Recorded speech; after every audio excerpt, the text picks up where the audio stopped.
Hey everybody, Drew here, and I thought I would make a video about driving stick shift. So I never thought I would live to see the day where people literally exist and have driver's license that don't know why cars have 3 pedals or what this even is. But as the owner of a car dealership, I am here to tell you there are literally licensed drivers in the United States as of Q1 2025 that don't know what a stick shift car is or why they exist. So basically, I want you to first understand what a clutch does, which is that third pedal down there. The clutch, when it's out, allows the engine and transmission to be connected, and when it's in, it disconnects them. Now, the RPMs, which is the rotations per minute of the engine, it has to exist between about 500 RPMs and in this case 6,500 RPMs. In like a V8, an old V8 or a diesel engine, it's much lower. Like in my Toyota Tundra, I think it's 5,000. But anyways, point is, if it goes any lower, the car dies. If it goes any higher, the engine explodes. So in your happy range is for cruising down the highway is between 1,500 and 3,000. So in order to stop a car, you obviously have to disconnect the engine and transmission, or else the engine would stop with the car and it would die. The reason that you have gears is because, like, for example, gear 1 might be 4 turns of the engine for every 1 turn of the output of the transmission. And the idea there is you're multiplying horsepower, you're multiplying torque. Second gear might be 3 to 1. 2 to 1, 1 to 1, and then overdrive is usually like 0.7 to 1. So it allows the transmission to turn multiple or more times than the engine, which reduces those RPMs and strain on the engine, and gas mileage increases and all that jazz. So the most important thing you need to know when you're driving a stick shift car is what's called the friction point. Now I'm going to put this in first gear. I'm going to take my foot off the brake and I'm going to slowly let out the clutch, and you're going to see that the car starts moving, and I'm not using any gas. Now I'm completely off the clutch. Look at that, no gas at all, and I'm moving. Now of course if I give it gas, I start to go. But I can only go so fast before I need to disconnect the engine and the transmission again, and then put it in second gear, okay? And then to stop, of course, I need to put it in. So what is the purpose of understanding the friction point? What inspired me to shoot this video was I was just on that crazy hill, and this woman that is probably learned how to drive on a stick because she looked like maybe she got her license in about 1950. And I'm not being rude. I mean, the reality is most cars were stick then. They were 3-speed on the column up here, and before that they were down here still. Or again, I should say.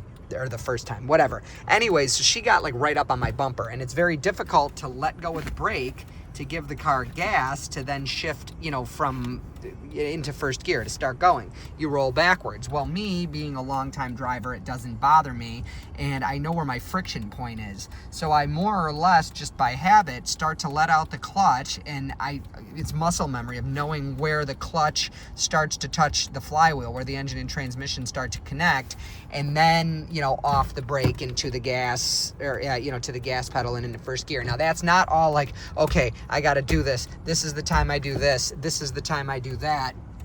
It's all muscle memory, and it will be for you too once you get used to it. But the best way to learn how to drive stick is to understand the theory behind it, what the clutch does, what the gear shift does, why you have them in the car. And what I would do is get out in a parking lot, obviously with somebody that knows how to drive the car to get you there in the first place. And again, go into first gear, get rid of that right foot, and just experiment with, as you see here, there we go. So I'm moving again with no gas.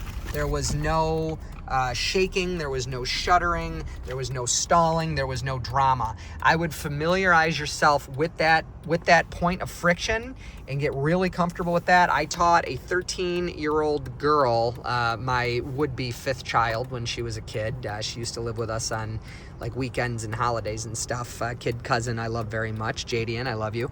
Anyways, taught her in a 1950 Chevy with a non-hydraulic brutal clutch and 3 on the tree, and she was 13 years old, obviously off the highway and on private property, but she did not stall that car once because she let me explain to her the theory that I'm explaining to you right now.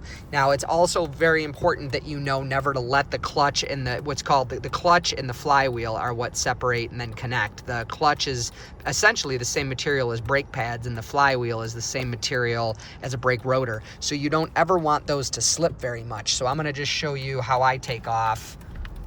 Very minimal slippage. I'm completely off the clutch now. Second gear off the clutch. Tough to do with one hand. In for third and back out again, and all just very smooth. So you need to familiarize yourself and get very comfortable with that friction point. Once you do that, and if you truly can understand the purpose of a clutch and the purpose of the gear shift enough to explain it to a 6-year-old, it's often said that if you could explain something to a 6-year-old, you've got a grasp on it yourself.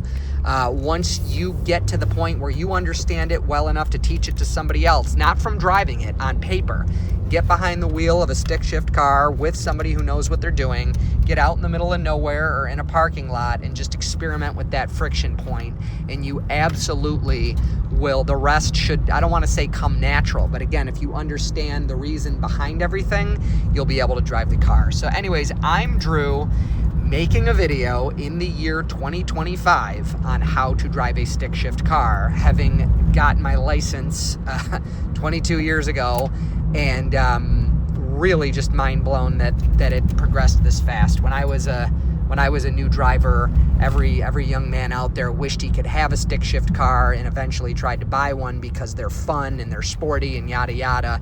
And now we live in a world where sometimes kids don't even bother to get their license. So yeah, strange. I feel like I was frozen a long time ago and just thawed out, or just dropped off here from a much better planet, but this is the world we live in. So not picking on you if you don't know how to drive stick, but watch this video a few times, learn that friction point, and you got this. If I could do it, you could do it. God bless. Bye.